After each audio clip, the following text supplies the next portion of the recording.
नमः संस्कृताय प्यारे बच्चों, क्लास नाइन्थ के जो भी बच्चे 2025-26 सेशन में एग्जाम दे रहे हैं अर्धवार्षिक परीक्षा का, तो अर्धवार्षिक परीक्षा में कैसा पेपर आना है, संस्कृत कक्षा 9 में कैसा पेपर आना है, पेपर में कैसे प्रश्न पूछे जाने हैं, पैटर्न कैसा रहने वाला है, वो सारी जानकारी इस मॉडल पेपर के माध्यम से आज आपको मिलने वाली है। इस पेपर को बिल्कुल वायरल कर देना है, शेयर कर देना है, हर अपने मित्र तक, अपने फ्रेंड को भेज दो यार। अपने आसपास जो बैठते हैं, तुम्हारी अगल बगल जो बैठते हैं बेंच पे, उन सबको भेजो, और बैक बेंचर को भी भेजो, सबको भेजो, पूरे क्लास को भेजो इसको। है तो मैं भाई देखिए, ये ऐसी विषय है जो बहुत ही कम अध्यापक आपको पढ़ाते हैं। बड़ा कारण यह है कि आप शेयर नहीं करते, बच्चे जुड़ नहीं पाते हैं, कम व्यूज आते हैं तो कोई पढ़ाता नहीं है। लेकिन मैं पढ़ाऊंगा आपको, परेशान होने की कोई जरूरत नहीं है। तो अर्धवार्षिक परीक्षा 2025-26 यानी कि छमाही की परीक्षा 2025-26 वाली जो होनी है, उसका पेपर संस्कृत कक्षा 9 का है। चलो भाई, तो करना क्या है? कुछ नहीं करना है, आपको समझना है कि देखो, संस्कृत में थोड़ा सा अलग तरीके का पेपर आता है। हिंदी की तरह नहीं आता कि 20 ऑब्जेक्टिव दे दिए आपको। हाँ, 20 ऑब्जेक्टिव तो आएंगे, बट थोड़ा अलग तरीके से आएंगे। समझो कैसे। देखो, 15 पेपर पढ़ना है, पढ़ो यार, कोई दिक्कत नहीं है। आबा दो खंड हैं, क्या दिक्कत है, वो तो जानते ही हो। खंड आ में बहुविकल्पी होंगे, ये नहीं जानते हो। ये 20 अंकों के बहुविकल्पी होंगे, ओएमआर शीट में होंगे, और ओएमआर उत्तर पत्रक में भरा जाना है। ये खंड आ। बा में वर्णनात्मक है, कॉपी पर लिख देना है, सिंपल सी बात है। 70 अंकों का पेपर होना है। अब खंड आ में कैसे प्रश्न आएंगे? देखो, सबसे पहले संस्कृत गद्य भारती यानी कि आपके संस्कृत के पाठ्य पुस्तक के गद्य भाग से एक गद्यांश छांट के 8-10 लाइनों का दिया जाएगा। 4-5 लाइनों का मान लो। इस पैसेज के नीचे दिए जाएंगे क्वेश्चन। कैसे? ऑब्जेक्टिव। 2 क्वेश्चन आएंगे। तो एकदा चंद्रशेखर तस्य तस्यैव उद्यानस्य फलम एकम पितरम अपृष्टैव अत्रोटयत। समझो क्या मतलब है इसका। हिंदी अनुवाद भी बता दूंगा ताकि अगर गद्यांश भी आए।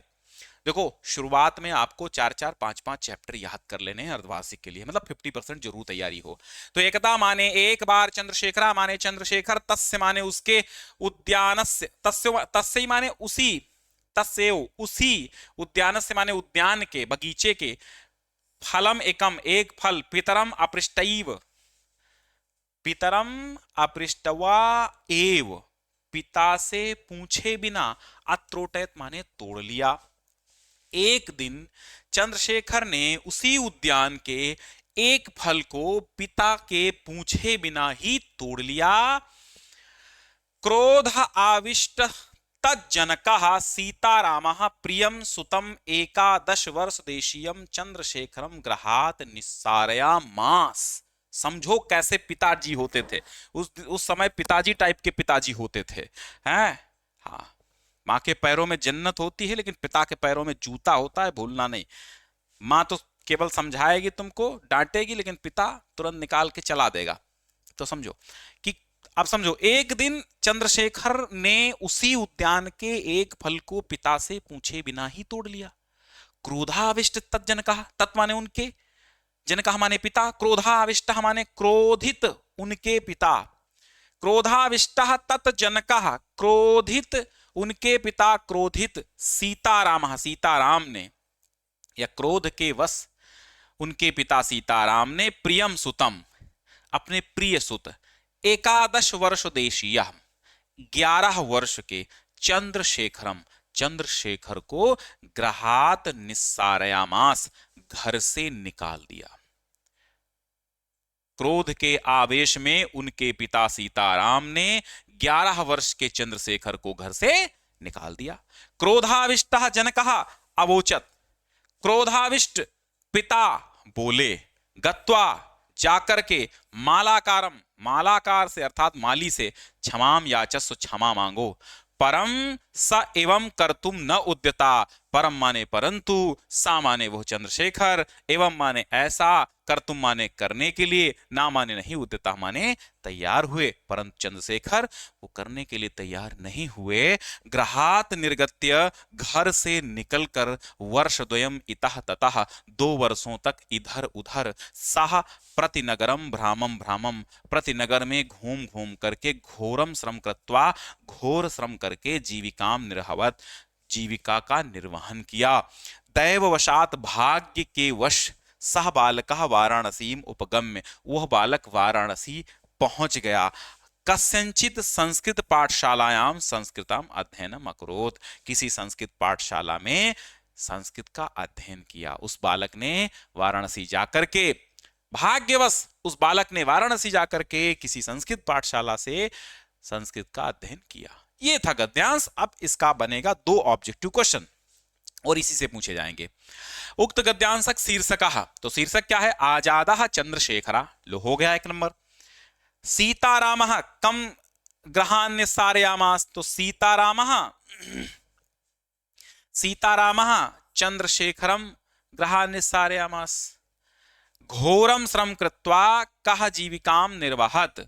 अब ये मत समझना कि सीताराम को घर से किसने निकाल दिया था, राजा दशरथ ने, पिता ने, ये मत लिखना। सीताराम पिता का नाम था चंद्रशेखर के, उन्होंने निकाला था। घोरम श्रम कृत्वा कह जीविकाम निर्वहत, चंद्रशेखरा लगा दीजिए, चंद्रशेखर ने निर्वहन किया था। रामस्य पितृभक्ति पाठ अयोध्या कांड के सर्ग नंबर, यानी किस सर्ग से है? तो 18वें 19वें सर्ग से है। माताम गुरुतरा भूमे खात पिता उच्चर तथा सूक्ति किस पाठ से ली गई है? तो यक्ष युधिष्ठिर संलापः पाठ से ली गई है। क्लियर। सताम पाद लग्नो अपि व्यथयति एव कंटकः। सताम माने सज्जनों के, पाद लग्नो माने पैरों में लग जाने पर भी, व्यथयत माने व्यथा ही देता है, कंटकः माने कांटा। तो इसका सही अर्थ क्या होगा? सज्जनों के पैर में चुभा हुआ कांटा भी पीड़ा ही देता है। ठीक है, इसमें नहीं लगा है, ये भी नहीं होगा, ये भी नहीं होगा, और पैरों में इसका अर्थ ही नहीं है, तो सही अर्थ यही है। श्लोक के आधार पर शुद्ध पंक्ति का चयन कीजिए।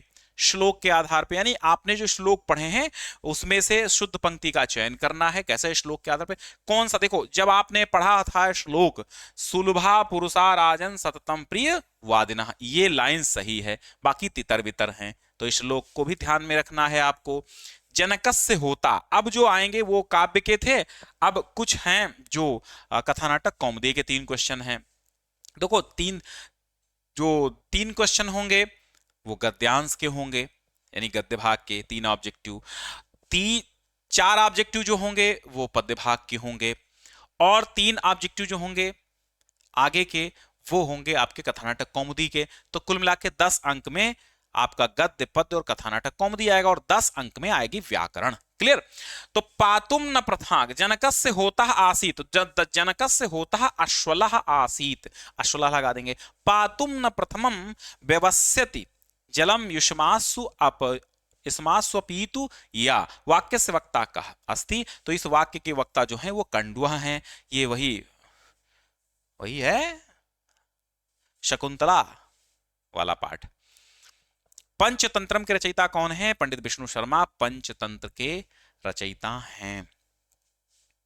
और माहेश्वर सूत्रों की संख्या कितनी है? 14 है। 14 माहेश्वर सूत्र बोलो कौन से हैं? आई उड़रिल्लिक एवं अयौच है वरट लड़ इयमंगलनम झभई घट दस जबगड़ दस खपछट थचट तऊ कपई शक्क सरहल।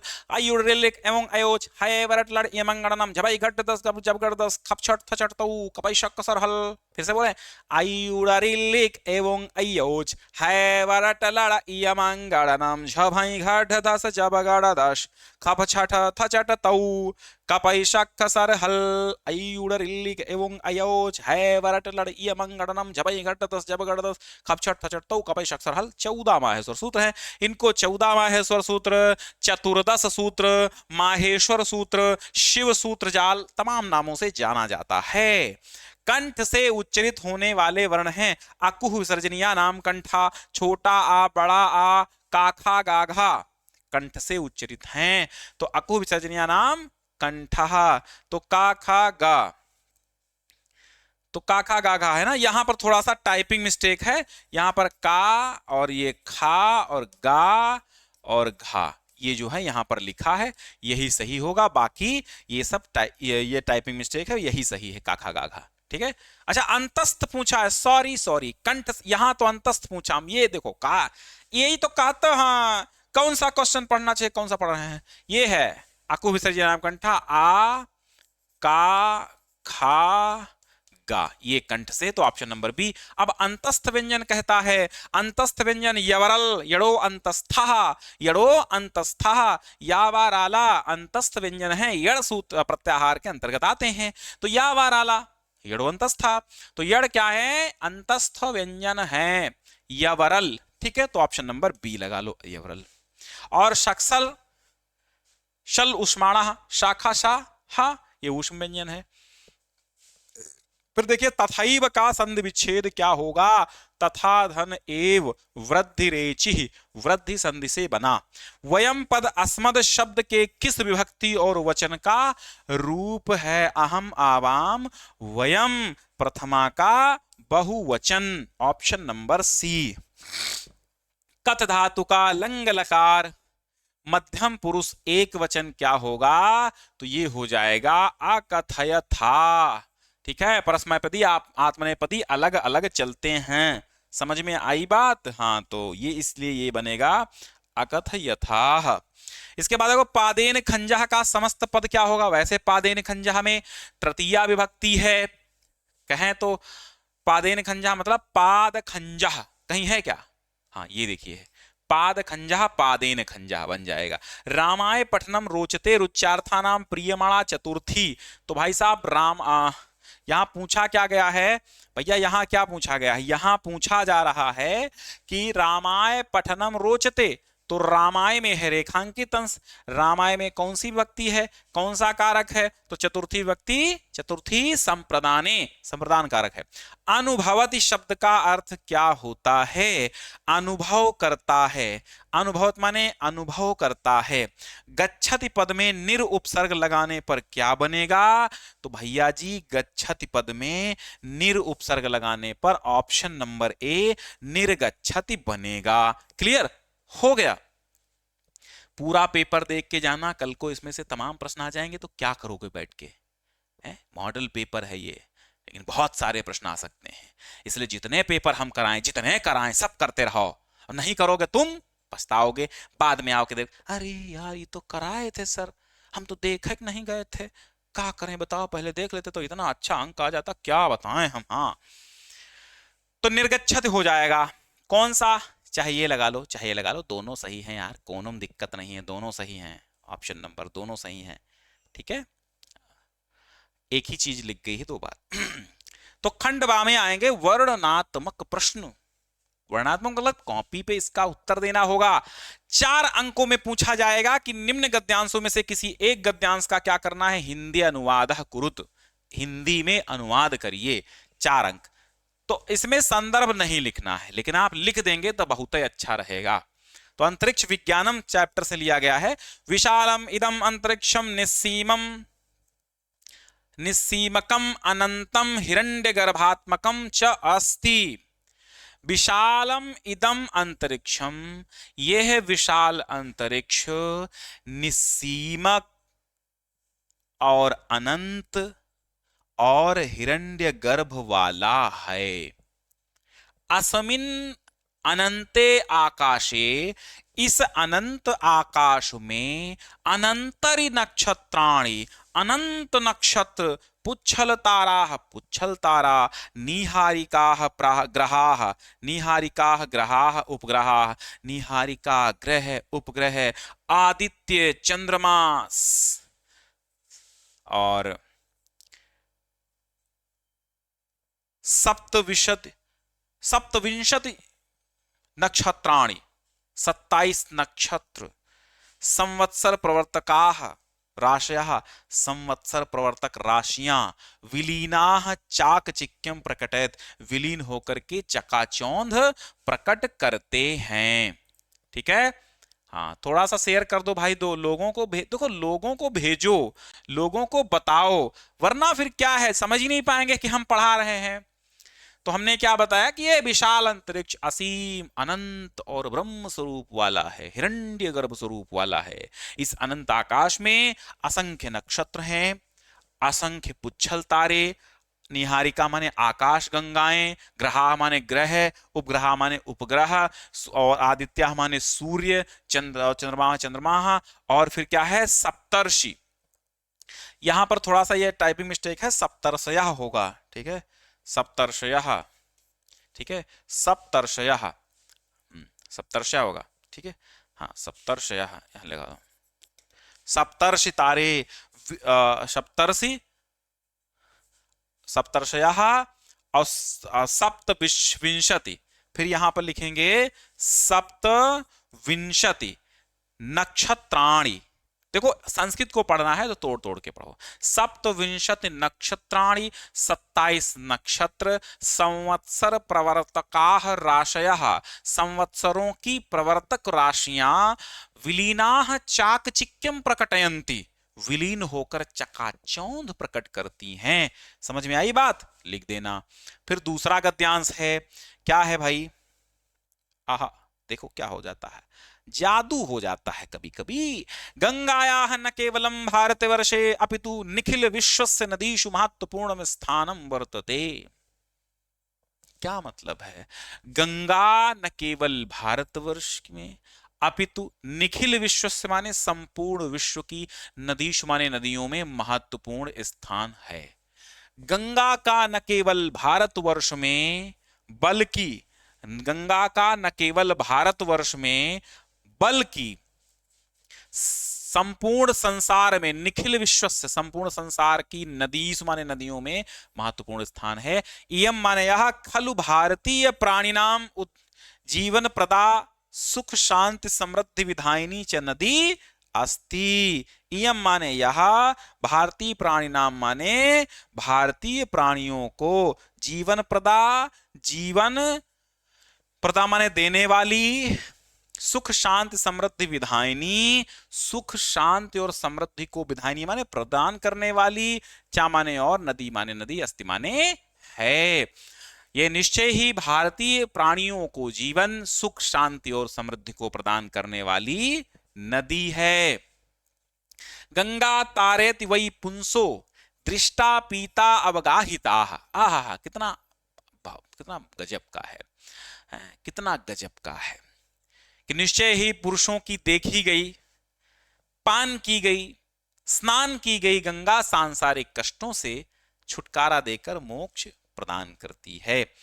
ठीक है, गंगा तारयति, गंगा तारयति माने गंगा मोक्ष प्रदान करती है।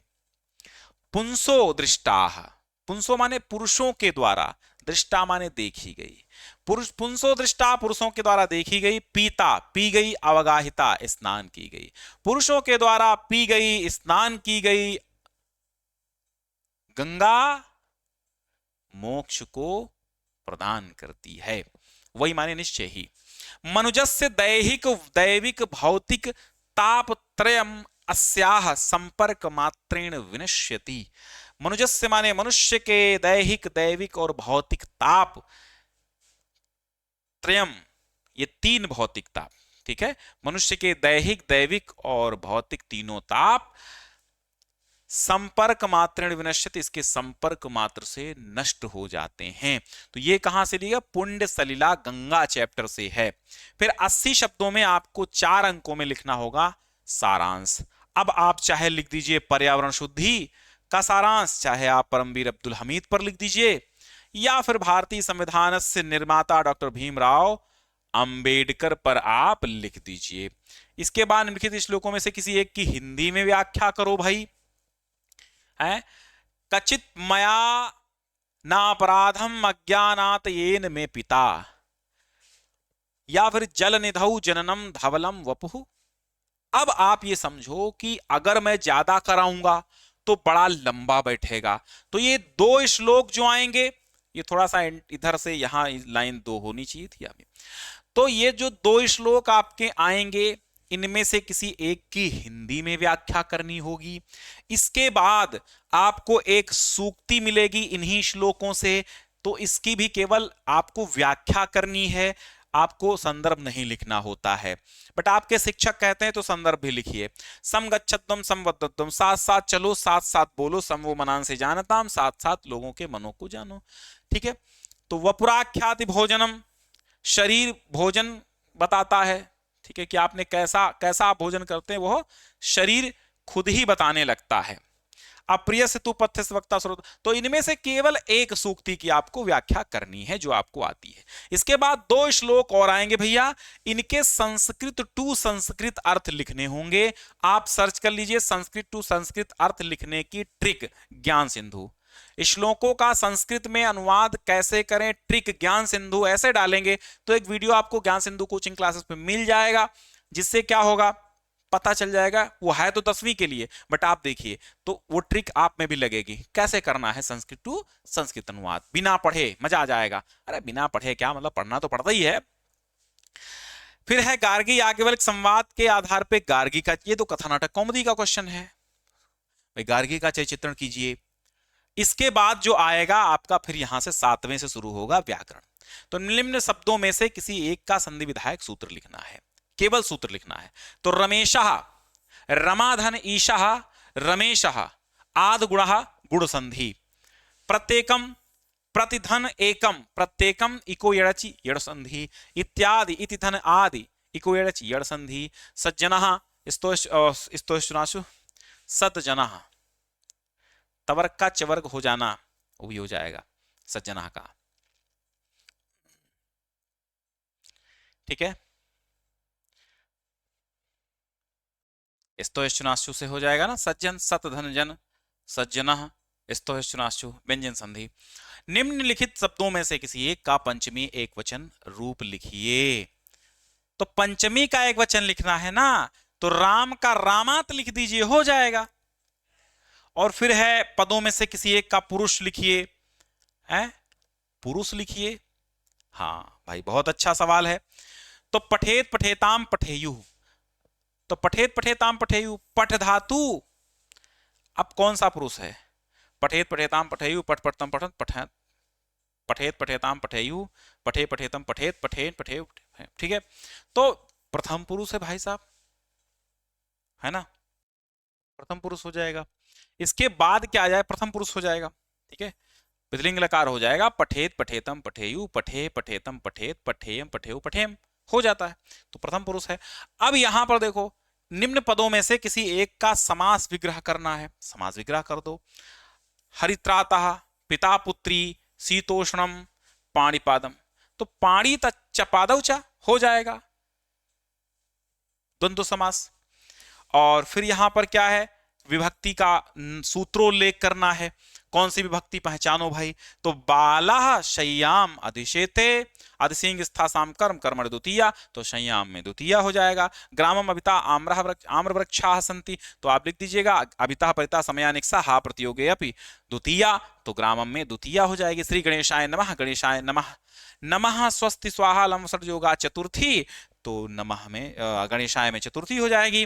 अब 3 वाक्यों का संस्कृत में अनुवाद करना है, तो बादल गरजता है मेघा गरजति, और मैं विद्यालय जाऊंगा अहम विद्यालयम गमिष्यामि, मैं विद्यालय जाऊंगा। तुम लोग लिखो छात्र चला गया। अब सबसे सरल ये है, छात्र चला गया बना दो, छात्राः अगच्छत, छात्र चला गया हो जाएगा।